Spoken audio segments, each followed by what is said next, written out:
Non-molestation orders and occupation orders, always quite a drastic measure, where one party feels that they're at risk, in danger, subject to an abuse, and they turn to a non-molestation and an occupation order. And that's what we're going to talk about. Let's run the intro.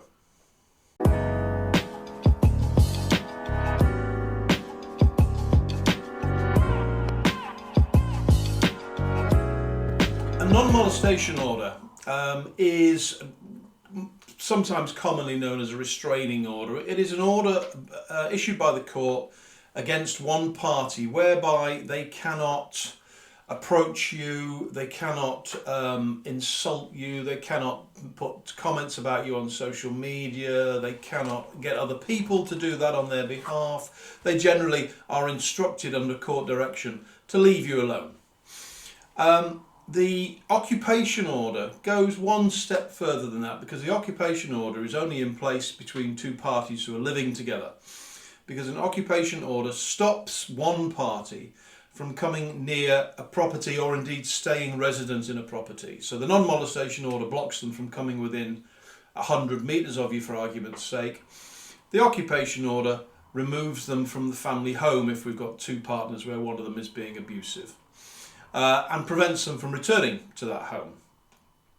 So ordinarily, those two orders are granted at the same time, because it's fairly obvious that they need to be. If you've got two people who are living together, one of them is a victim of abuse and makes an application for a non-molestation or an occupation order, they make that application for those two orders to be granted together in order that the abusive partner can be removed from the house under a court order, and then kept away from the house using the non-molestation.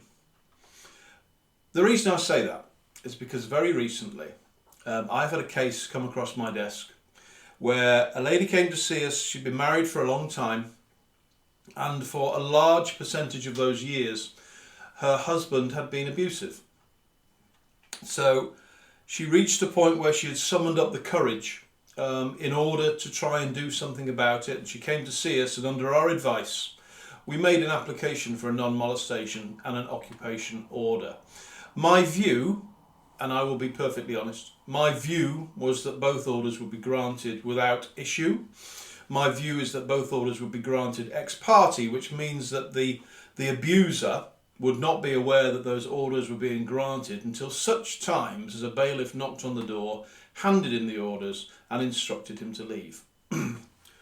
We made the application for the non-molestation and for the occupation order on an ex parte basis, so where the lady was the only person who knew it was going on.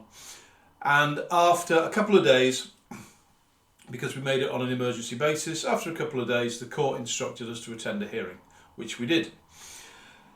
The judge who was presiding over the hearing listened to what had been said, listened to the circumstances that were being presented by the lady who was the victim of abuse, and he read the documentation that we had provided, that we had prepared for her in order to describe her very sorry tale, a very sad tale.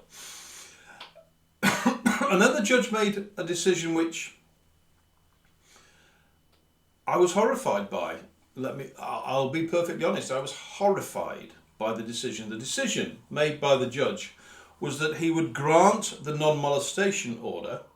So he would grant the order that told the abuser that he couldn't shout at my client, he couldn't abuse her, he couldn't make comments about her on social media, he couldn't come near her, and he couldn't obstruct her from going about her daily life, because there were some issues around that.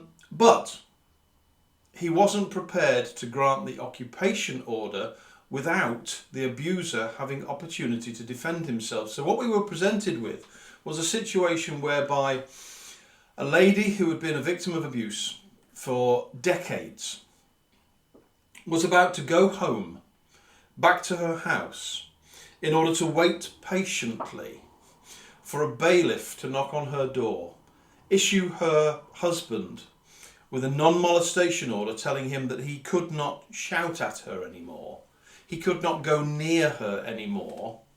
He could not make derogatory comments about her on social media or to anybody else anymore. But he could continue to live in the house with her. She had nowhere else to go. She had nowhere else to go. Let's be clear on that. So he could stay in the house, having just been handed this order to tell him that she had taken him to court quietly without him being aware. And then he would be handed the second order to tell him that he was invited to defend an application whereby he was going to be removed from his property. Imagine for one moment being that lady. Imagine for one moment being the victim of abuse who is being asked by the court to sit in her home with the abuser, with him having the full knowledge of the fact that she had summoned up sufficient courage to try and have him removed from the property. It simply was madness. It was a decision by a judge that I struggle with even now, so many weeks later. I couldn't understand the logic whereby you would place that woman, not only it continued for her to be in harm, given that she was still in the property with the abuser, but actually place her in greater risk of harm, because you then present him with fresh grounds upon which to abuse her for, because she has dared to try and remove him from the property. I have concerns on an almost daily basis about the family court system. I have concerns about the time delays, which are getting considerable between hearings. I have concerns about the lack of resource. I have concerns about the many mistakes that are coming out of the family court system as a result of not having sufficient staff, and so you're receiving orders that are incorrect. You're receiving dates that are incorrect. Dates are being cancelled because they haven't got judges or magistrates available to sit on the hearing. It is fast becoming chaos. And in the middle of all of that, which is frustrating to try and navigate, I then find myself in a hearing with a lady who's summoned up sufficient courage to try and change her life, and she is being told by the family court that she must go back into the lion's den with the abuser and wait for the family court to invite her to come and talk about it. That can't be right. Thanks very much for watching. If you want to learn more about Daniel Picave Counselling, watch that video. If you want to learn more about McKenzie Picave Family Law, watch that video. And remember to subscribe, because 68% of you haven't.